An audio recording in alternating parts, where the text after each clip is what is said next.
बार्शी तालुक्यातील उक्कडगाव येथील महाविद्यालयात रॅगिंगचा धक्कादायक प्रकार. 11वीच्या विद्यार्थ्याला स्टंपनं 4 विद्यार्थ्यांनी रूममध्ये घुसून केली जबरी मारहाण. प्रशिक बनसोडे असं पीडित विद्यार्थ्याचं नाव असून तो रुग्णालयात उपचार घेत आहे. तब्बल 3 तास मारहाण केल्याचा पीडित विद्यार्थ्याचा आरोप.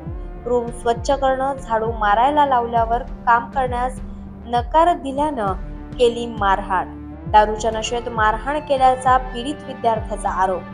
दरम्यान घडलेल्या प्रकाराबाबत महाविद्यालयाकडून कोणतीही तक्रार करण्यात आलेली नाही. महाविद्यालय दोषी विद्यार्थ्यांना पाठीशी घालत असल्याचा विद्यार्थ्याचा आरोप.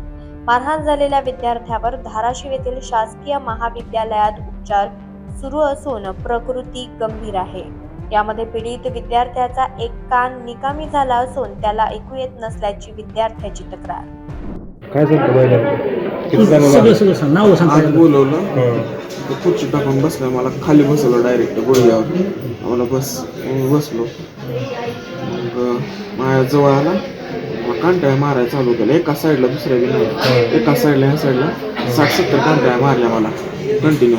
मग कांटाळ्या झालं की मला उठवलं त्याने स्टंप घेतला. स्टंपाने मला 600 वेळा तर मारलं जास्त. कोण होता मारणारा? आम्हाला मी कोणणार कुठला येतो?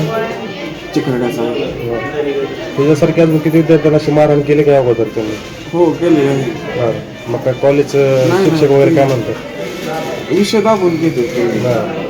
विद्यार्थी पण बोलत नाहीत, आम्ही मार खाऊ ते करू. विद्यार्थी शांत बसतात. मला लयच मारलं म्हणून मी माझे घरचे पण भेटायला त्या टायमिंग मी त्यांना सांगून टाकलं लगेच. हँगरनं एक मारलं, लाकडाच्या काठीनं मारलं, सगळं मोडलं म्हणून त्यानं मारायचं बास केलं. आणि नशेत मारलेलं आहे त्यानं.